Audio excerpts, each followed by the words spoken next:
Indian filmy news episode కి మీకు స్వాగతం. అప్కమింగ్ గా రాబోతున్న కొన్ని బిగ్ ఇండియన్ ఫిల్మ్స్ యొక్క అప్డేట్స్ అండ్ మరికొన్ని అప్కమింగ్ గా ప్లాన్ చేయబోతున్న కొన్ని ఎక్సైటింగ్ ప్రాజెక్ట్స్ మీద అప్డేట్స్ అండ్ రూమర్స్ మీద క్లారిటీగా ఈ న్యూస్ లో ఈ వీడియోలో అయితే మాత్రం మనం డిస్కస్ చేయబోతున్నాం.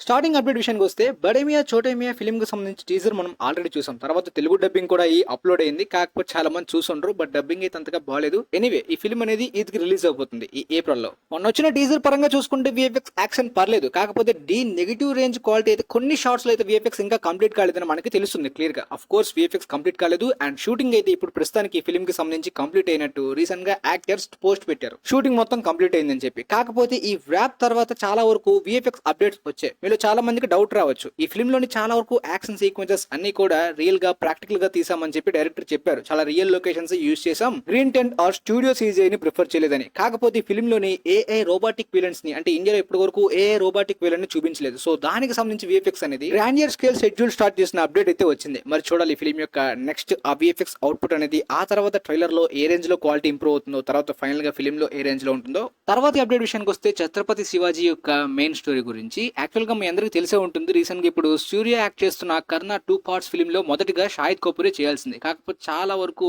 వెయిట్ చేసి వదిలేసాడు ఆ ప్రాజెక్ట్ ని. తర్వాత సూర్యని కాస్టింగ్ తీసుకుని 2 పార్ట్స్ గా పెద్ద బడ్జెట్ లో ప్లాన్ చేస్తున్నారు. పోతే షాహిద్ కపూర్ ఇప్పుడు అప్కమింగ్ గా క్రిష్ సనాన్ రోబోట్ గా తేరే బాతుమే ఐసా ఉల్జా జియా ఫిల్మ్ అనేది అప్కమింగ్ వీక్ లో రిలీజ్ కాబోతుంది. సో ఈ టైమ్ లో ఈయనకి ఓ మై గాడ్ 2 డైరెక్టర్ అయిన అమిత్ రాయ్ ఛత్రపతి శివాజీ మహారాజ్ యొక్క బయోపిక్ మీద ఒక బిగ్ స్కేల్, అంటే one of the most expensive Indian cinema అనే రేంజ్ బడ్జెట్ లోని వీలైతే 2 పార్ట్స్ లేదంటే సింగిల్ పార్ట్ లోనే ఒక ఫిల్మ్ ని ప్లాన్ చేయబోతున్నట్టు షాహిద్ కపూర్ ని అప్రోచ్ అయినట్టు న్యూస్ వచ్చింది. ఒకవేళ స్టోరీ గానీ సరిపోకపోతే 1 పార్ట్ లోని 2 పార్ట్స్ ని కూడా తీసి చాలా పెద్ద బడ్జెట్ లోనే ప్లాన్ చేయబోతున్నారు ఈ ప్రాజెక్ట్ ని. ఒక మంచి ట్రిబ్యూట్ లాగా. అఫ్ కోర్స్ పద్మావత్ చూసిన తర్వాత షాహిద్ కపూర్ ఈ రోల్ కి సూట్ అవుతారు. కాకపోతే ప్రాబ్లం ఏంటంటే ప్రెసెంట్ ఇప్పుడు అక్షయ్ కుమార్ కూడా ఒక మరాఠీ ఇండస్ట్రీ తోటి, అఫ్ కోర్స్ చిన్న ఇండస్ట్రీ అయినా ఛత్రపతి శివాజీ క్యారెక్టర్ లోని ప్లే చేయబోతున్నారు. అది యాక్చువల్ గా లాస్ట్ ఇయర్ నే వస్తుంది అనుకున్నారు చాలా మంది. పోతే ఇక ఈ ఇయర్ ను వస్తుందో తెలియదు, కానీ అది కూడా ఒక పార్ట్ ఆయన లైఫ్ స్టోరీలోని ప్లాన్ చేస్తున్నారు. అంటే కొన్ని మెయిన్ ఈవెంట్స్ అనమాట, కంప్లీట్ గా ఆయన లైఫ్ స్టోరీ కాదనుకుంటున్నాను. కాకపోతే ఇప్పుడు అక్షయ్ కుమార్ గారు ఓకే మేకప్ పరంగా, బట్ అంత పర్ఫెక్ట్ గా ఆ క్యారెక్టర్ కి సూట్ అయినట్టు అనిపించట్లేదు. పృథ్వీరాజ్ ఫిల్మ్ తర్వాత ఈయన ఈ పీరియాడిక్ రోల్స్ కి పర్ఫెక్ట్ కాదు అన్నట్టు నాకు అనిపించింది అక్షయ్ కుమార్ గారు. కానీ ఫోర్స్డ్ గా ఇలాంటివి ప్రతి స్క్రిప్ట్ ని కూడా ఆయన యాక్సెప్ట్ చేయడం అనేది మిస్టేక్. ఒకవేళ ఆ ఫిల్మ్ రిలీజ్ అయిన తర్వాత ఖచ్చితంగా షాహిద్ కపూర్ పెద్ద ఎక్స్పెన్సివ్ ఫిల్మ్ మీద ఇంపాక్ట్ పడే అవకాశం ఉందో లేదో కూడా తెలియదు. కానీ ప్రస్తుతానికి అక్షయ్ కుమార్ ఒక గాడ్ రోల్స్ గా ఓ మై గాడ్ 2 అందులో పర్లేదు, కానీ ఇలాంటి రోల్స్ అయితే మాత్రం మాక్సిమం పర్ఫెక్ట్ కాదు. మరి దీనివల్ల ఈ 2 ప్రాజెక్ట్స్ కి అఫ్ కోర్స్ 2 వేరే ఇండస్ట్రీస్ అనుకోండి, ఎఫెక్ట్ ఏ విధంగా ఉంటుందో చూడాలి. మరి తర్వాత ఈ అప్డేట్ విషయానికి వస్తే యష్ రెడ్ చిల్లీస్ కి అప్రోచ్ అయినట్టు, అంటే అవును చాలా వరకు వస్తున్న రూమర్ ఏంటో క్లారిటీగా చెప్పేస్తా. మీరు చాలా మంది ఆన్లైన్ లో చూసే ఉంటారో లేదో తెలియదు, కానీ ఎస్ఆర్కే యష్ ఇద్దరు కలిపి ఒకే ప్రాజెక్ట్ లో కనిపించబోతున్నట్టు, అది కూడా చాలా వరకు రావణ్ 2 అని చెప్పి ఆన్లైన్ లో ఒక రూమర్ అయితే మిస్లీడ్ అవుతున్నారు చాలా మంది. రావణ్ 2 సీక్వెల్ గురించి ఫ్యాన్స్ అండ్ ఆడియన్స్ ఎప్పటి నుండో పిటిషన్స్ రిక్వెస్ట్లు అయితే రెడ్ చిల్లీస్ కి వేశారు. అఫ్ కోర్స్ వాళ్ళు కూడా పార్ట్ 2 తీద్దామని కన్సిడరేషన్ లోని అండ్ స్క్రిప్టింగ్, అంటే ఇంకా స్క్రిప్ట్ ని రాసే ప్రాసెస్ లో ఉంది తప్ప స్క్రిప్ట్ అయితే కంప్లీట్ కావడం, ప్రాజెక్ట్ డెవలప్మెంట్ స్టేజ్ అనేది ఇంకా స్టార్ట్ అవడం అనేది మాత్రం ఏమీ జరగలేదు. జస్ట్ కన్సిడరేషన్ మాత్రమే. రావణ్ విఎఫ్ఎక్స్ అనేది Indian cinema game changing moment లాంటిది అప్పట్లోనే. సో ఇప్పుడు కూడా పాన్ వరల్డ్ గా గట్టిగా ప్లాన్ చేసే అవుట్పుట్ సోర్సెస్ అయితే మాత్రం రెడ్ చిల్లీస్ దగ్గర చాలా స్ట్రాంగ్ గా ఉంది. అండ్ దానికి తగ్గట్టు స్క్రిప్ట్ ని కూడా అదే లెవెల్లో ప్లాన్ చేయాలి. సో ప్రస్తుతానికి వస్తున్న రూమర్ ఏంటంటే, అసలు ఈ రూమర్ ఎలా క్రియేట్ అయిందంటే యష్ టీమ్ మెంబర్స్ అయితే రెడ్ చిల్లీస్ టీమ్ మెంబర్స్ ని మీట్ అయ్యారు. అవును నిజమే, వాళ్ళే స్వయంగా వెళ్లి అప్రోచ్ అయ్యారు. కాకపోతే వాళ్ళు రావణ్ 2 ని ప్లాన్ చేస్తున్నట్టు, నాకు అందులో విలన్ రోల్ ఇవ్వండి అని చెప్పి ఏ యాక్టర్ కూడా వెళ్లి అడగరు. సో ఆ ప్రాజెక్ట్ రెడ్ చిల్లీస్ అండర్ లో జరుగుతుందో లేదో కూడా యష్ కి ఆర్ టీమ్ మెంబర్స్ కి తెలియదు. అలా అని ఈ న్యూస్ ప్రకారం అయితే ఎస్ఆర్కే ఆర్ రెడ్ చిల్లీస్ స్వయంగా వెళ్లి యష్ ని అప్రోచ్ కూడా కాలేదు. సో ఇది రావణ్ 2 కి ఎలా అవుతుంది? పోతే యష్ టీమ్ మెంబర్స్ అప్రోచ్ అయింది ఎస్ఆర్కే గురించి. అవును, ఎస్ఆర్కే గారి డేట్స్ గురించి. అప్కమింగ్ గా యష్ యొక్క టాక్సిక్ ఫిల్మ్ రాబోతుంది ఒక పెద్ద గ్యాంగ్స్టర్ టైప్ లోని. సో దాంట్లోని ఎస్ఆర్కే గారు ఒక స్ట్రాంగ్ క్యామియో గురించి, ఆయన డేట్ గురించి, దాని గురించి వెళ్ళారనమాట. బట్ ప్రస్తుతానికి అయితే మాత్రం ఇంకా ఆయన గ్రీన్ సిగ్నల్ ఇచ్చినట్టు, అసలు ఆ న్యూస్ ని క్లియర్ గా తెలుసుకున్నట్టు కూడా తెలియదు. కానీ ఆయన అయితే మాక్సిమం యాక్సెప్ట్ చేయరు, ఇది మనందరికి తెలిసిందే. దానికి మెయిన్ రీజన్ ఆయన ప్రీవియస్ ఇయర్ లోనే రాకెట్రీ గానీ, లాల్ సింగ్ చడ్డా గానీ, బ్రహ్మాస్త్ర గానీ అండ్ టైగర్ 3 ఇలా చాలా ఫిల్మ్స్ లో క్యామియోస్ చేసినందుకు ఆయన బాగా అడ్మైర్ చేసే రజనీకాంత్ గారి ఫిల్మ్ లో క్యామియో ఆఫర్ ని ఆయన రిజెక్ట్ చేశారు రీసెంట్ గా చాలా క్యామియోస్ చేసినందుకు. సో ఆయన అడ్మైర్ చేసేలాంటి రజనీకాంత్ గారి ఫిల్మ్ నే ప్రస్తుతానికి ఎక్కువ క్యామియోస్ వాళ్ళు రిజెక్ట్ చేసినందుకు ఇక దీన్ని కూడా ఖచ్చితంగా యాక్సెప్ట్ చేయరు. బట్ ఇంకా రిజెక్ట్ చేసినట్టు న్యూస్ రాలేదు, జస్ట్ వీళ్ళు అప్రోచ్ చేయరు అంతే. యాష్ ఇది చాలా సార్లు ఎస్ఆర్కే ఫ్యాన్ గా చిన్నప్పటి నుండి నా ఇన్స్పిరేషన్ గా చెప్పిన విషయం మనందరికీ తెలిసిందే.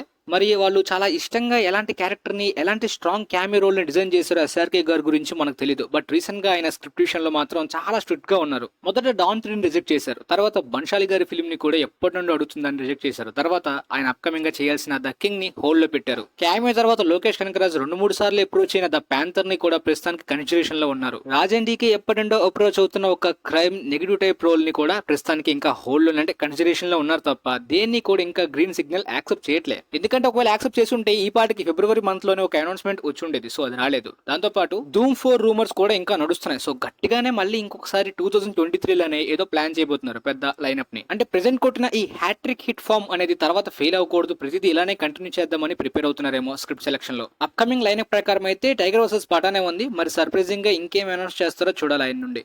తర్వాత ప్రాజెక్ట్ కల్కి యొక్క అప్డేట్స్ విషయానికి వస్తే కాస్టింగ్ ప్రకారం రోజు రోజుకి ఈ ఫిల్మ్ అనేది హాలీవుడ్ లో అపెన్ హెమర్ లాగా మన ఇండియాలో చాలా పెద్ద కాస్టింగ్ గా చిన్న స్టార్స్ అని పెద్ద స్టార్స్ అని లేకుండా ఎవరు పడితే వాళ్ళు కాస్టింగ్ లో రోజుకొకరు యాడ్ అవుతున్నట్టున్నారు. ఈ టైంలో కొంత అడ్వాంటేజ్ ని యూజ్ చేసుకుందామని కొంతమంది రీచ్ గురించో మరి దేని గురించో చేస్తున్నారో తెలియదు కానీ కొన్ని అప్డేట్స్ ని ఆడియన్స్ మిస్లీడ్ అవ్వాలి అన్నట్టు రూమర్స్ ని స్ప్రెడ్ చేస్తున్నారు. అవి మోస్ట్లీ ఫేక్ గైస్. ప్రాజెక్ట్ కల్కిలోని చిరంజీవి అయిన పరశురాముడు పాత్ర ఉన్న విషయం నిజమే, కానీ ఆ రోల్లోని ఎన్టీఆర్ ప్లే చేస్తున్నట్టు కాస్టింగ్ లో జాయిన్ అయినట్టు న్యూస్ స్ప్రెడ్ అవుతుంది. దీన్ని వెంటనే ఫాస్ట్ గా రీచ్ వచ్చే విధంగా వైరల్ చేస్తున్నారు. నిజంగా ఎన్టీఆర్ గారు అయితే మాత్రం ఈ ఫిల్మ్ కాస్టింగ్ లో లేరు అండ్ పరశురాముడు పాత్రలో చేస్తుంది ఆయన అయితే అస్సలు కాదు.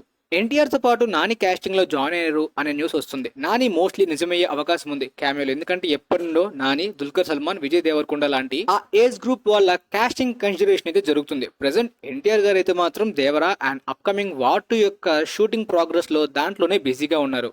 ఇప్పటిదాకా కల్కి కాస్టింగ్ లో యాడ్ అయిన కొత్త వాళ్ళ గురించి, వాళ్ళు ఏ టైప్ క్యారెక్టర్స్ చేయొచ్చు అనే రూమర్స్ గురించి సెపరేట్ గా వీడియో చేద్దాం అనుకున్నప్పటికీ నేను ముందుగా ప్లాన్ చేసుకున్నట్టు కల్కి యొక్క ప్లాట్ డీటెయిల్స్ అనేవి నాకు వచ్చిన డీటెయిల్స్ ప్రకారం ఏ విధమైన స్టోరీ ఉండబోతుందో అనే ప్లాట్ స్టోరీ డీటెయిల్స్ లోనే ఆ వీడియోలోనే ఈ కాస్టింగ్ గురించి, క్యారెక్టర్స్ గురించి ఎక్స్ప్లెయిన్ చేద్దామని ఫిక్స్ అయ్యాను. మన ఫాలోవర్స్ కూడా చాలా మంది అడుగుతున్నారు కాబట్టి తర్వాత ఆ వీడియోలోనే ఎక్స్ప్లెయిన్ చేస్తాను ఈ ఫిల్మ్ గురించి.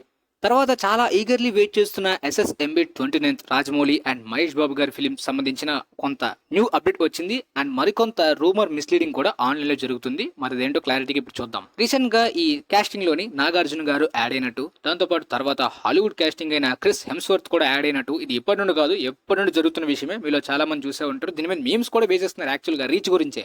అఫ్ కోర్స్ ఇది నిజమే గైస్, ఈ ఫిల్మ్ లో హాలీవుడ్ కాస్టింగ్ తీసుకునే అవకాశం ఉంది, కానీ ప్రస్తుతానికి క్రిస్ హెమ్స్వర్త్, క్రిస్ ఎవెన్స్ ఎవరిని కూడా ఇంకా తీసుకోలేదు. ఆ నేమ్స్ అన్ని కూడా జస్ట్ రీచ్ గురించి చాలా మంది మిస్లీడ్ చేస్తున్నారు ఆడియన్స్ ని. ఫిలిం బడ్జెట్ కూడా 800-1000 కోట్లు వాళ్ళకి ఇష్టం వచ్చిన నెంబర్స్ వేస్తున్నారు తప్ప ఇంకా దాని గురించి ప్లానింగ్స్ లో ఉన్నారు. నెంబర్స్ ఇంకా ఫైనలైజ్ చేయలేరు. రాజమౌళి గారు అండ్ మహేష్ బాబు గారు కూడా శాలరీ లేకుండానే పనిచేద్దామని ఫిక్స్ అయ్యారు డైరెక్ట్ గా ప్రొడక్షన్ లోని ఒక పార్ట్నర్షిప్ గా. హాలీవుడ్ కన్నా ముందు ఇండియన్ వైడ్ గా నార్త్ ఇండియా కాస్టింగ్ ఖచ్చితంగా ఉండాలి. ఇండియన్ వైడ్ గా మార్కెట్ ని టార్గెట్ చేయాలంటే అందులో ఎప్పటి నుండి ప్రస్తుతానికి అయితే రాజమౌళి గారు వెళ్లారు అక్కడ క్యాస్ట్ లిస్ట్ ని అనౌన్స్ చేద్దామని చెప్పి, అంటే కన్సిడర్ చేద్దామని. బట్ దీపిక పడుకొని కన్సిడరేషన్ లిస్ట్ లో ఎప్పటి నుండో ఉంది ఈ ప్రాజెక్ట్ లో. ఇంకా అదర్ గా ఏ క్యారెక్టర్ ని, ఏ యాక్టర్ ని కూడా ఇంకా అప్రోచ్ అవ్వలేదు. సో ఆన్లైన్ లో మిస్లీడ్ అవ్వకండి. ఒకవేళ ఖచ్చితంగా అప్రోచ్ అయితే నాకు వచ్చిన సోర్స్ ప్రకారం నేను ఖచ్చితంగా వీడియో చేస్తాను డెఫినెట్లీ. ప్రెజెంట్ ఈ ఫిల్మ్ గురించి వచ్చిన అప్డేట్ ఏంటంటే ఒక ప్లాన్ ని, ఒక టీమ్ మెంబర్స్ ని మారుస్తున్నారు. ముఖ్యంగా సినిమాటోగ్రాఫర్ గా ముందుగా సెంజిల్ కుమార్ ని అనుకున్నారు. ఇప్పుడు పిఎస్ వినోద్ ని తీసుకుంటున్నారు అనమాట. సెంజిల్ కుమార్ ని రీప్లేస్ చేస్తున్నారు. VFX సూపర్వైజర్ గా ఉన్న శ్రీనివాస మోహన్ ని కూడా ప్రెజెంట్ కమల్ కనన్ తో రీప్లేస్ చేస్తున్నారు. దాంతో పాటు ఎడిటర్ ని అండ్ ప్రొడక్షన్ డిజైనర్ ని కూడా ఇంకా రీప్లేస్ చేయలేదు, బట్ రీప్లేస్ చేద్దామా అని చెప్పి